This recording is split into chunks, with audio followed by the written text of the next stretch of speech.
Gaza is being pounded from the air, from the sea, from the ground, and now also from within. James Bays reports on the start of the new phase of the war on Gaza.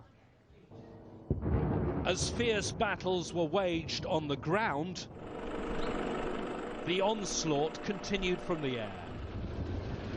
Airplanes, tanks, artillery and naval boats pounding Gaza as Israeli forces took up positions inside the strip.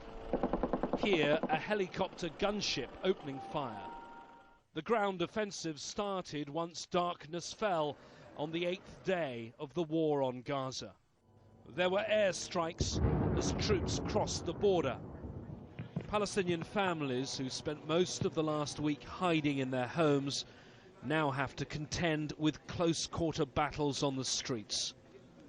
In the eastern part of Gaza City, these people were fleeing. They say they were forced to leave their homes. We fled our houses because of the very heavy shelling. We will be homeless and end up in the streets. They forced us to leave our houses and belongings. Thus our children will sleep in the streets. I'm terrified. They kicked us out of our houses.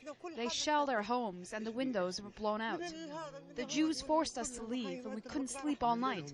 I spent last night crying. I'm scared for my kids and husband.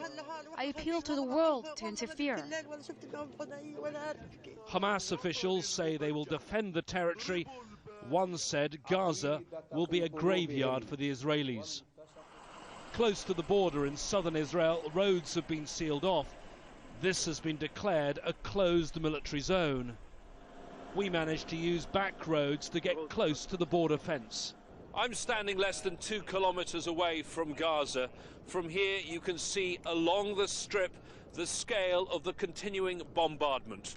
From the air, from the sea, from tanks and from artillery, the sound of explosions can be heard continually.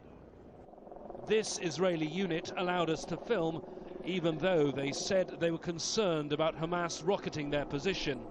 Here, just on the Israeli side of the border, the unit commander told me, "I wish I was inside. I want to bring them down."